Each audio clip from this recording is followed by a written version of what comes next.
Hey guys, Folder here. I just want to do a quick video on knife sharpening services and knife sharpening in general. As I herald the pocket knife community and the reviewers of pocket knives, I also really have the highest respect for individuals that have knife sharpening skills, because it's just that, it's a skill. Yeah, can you develop it if you have patience and an understanding of it? But you know, if you've been doing it for a long time, you have an understanding of certain things that people that just start don't have.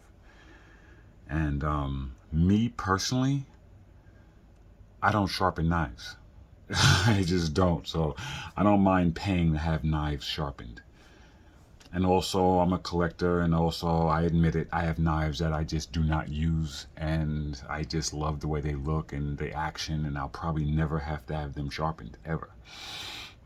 But we all have those beater knives out there that we use all the time, and they're going to need sharpening services. So in my local community, I called up a knife sharpening place. I checked online for a local knife sharpener. I called them up and I told them that I have two pocket knives I need sharpened. These two, my Mannix 2 and my Civivi Shredder, which are my two probably most carried knives. Thus, they need sharpening. And I told them that one of my knives is S30V and the other one's D2. He's like, "What's that?" I said, "Oh boy." Okay, so I know what I was getting into, right? So I said, "All right, well, the different types of steel, does it, are you familiar with them, sharpening them?" He said, "Don't worry about it. I come in here, I sharpen knives all day long. It doesn't matter. It doesn't make a difference." So I'm smiling at this point, but these are user knives. So I said I would try him out. I mean, if he sharpens knives all day, like how much damage could he do? Or what could he do? Well, am I going to end up with a sharp knife? I mean, I should. So anyway, I dropped the knives off for sharpening. And he goes, "Yeah, come back in 10 minutes. I said, "Okay." Nominal price, very low price. Went back and walked into the shop. They're in there sharpening knives, a lot of kitchen knives and stuff like that in there he's sharpening. He proceeds to open up my knife first, the shredder, and cut some paper to show me that it's sharp. I said, "Okay, thank you." And this is kind of tight. Yeah, I need to clean this out. I guess in his shop there was a lot of debris or whatever in this thing. So anyway, and then I got my Mannix 2, which is my absolute favorite knife. Now listen, I have two of these knives. One of them is my flagship Mannix 2 that I do not use for cutting. It is in absolute pristine condition. I'm going to actually showcase it. It's actually in one of my videos as a short, one of the shorts. It's just that knife and my PM2.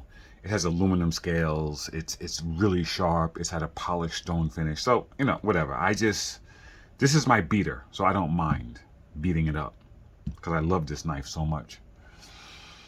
When I got the knife, when I went into the shop, he opened it, he cut paper with it. Okay, good. I went back to my car and I noticed that the finger choil is also scraped. I don't know if this is showing up on the camera here, but the finger choil on both sides he used as a sharpening choil, I guess. So we all know in the pocket knife community that Spydercos with finger choils don't have a sharpening choil because it's a finger choil, not a sharpening choil. This knife, you can choke up on this knife here, but this is sharpening choil, so you can sharpen the whole blade.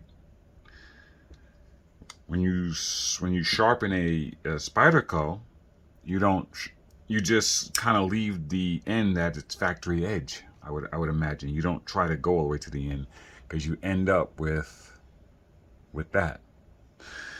Now, am I mad about that? No, no. This is like I said, this is a beater knife. I would stick this thing, hammer this knife into the side of a tree, and use it to climb and step on it. It's absolutely a beast, a monster of a knife. So I'm not concerned about that. But I do have some knives that I would be concerned about that. And some of my knives are, I would, in other words, I would probably want to use them at one time or another. And, you know, at one time or another, I might need sharpening services. So that's something to think about.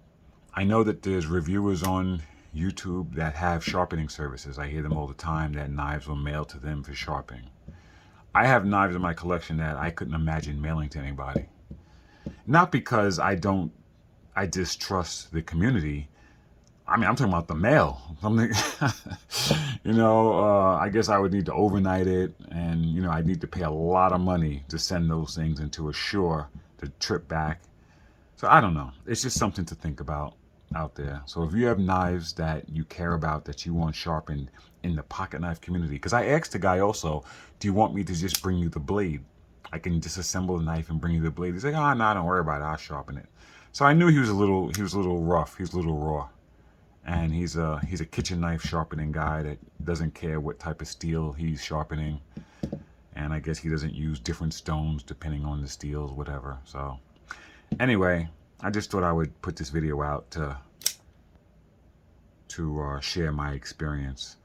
And I'm not the slightest bit worried about the Manix 2 with that. But aesthetically, it's not ideal.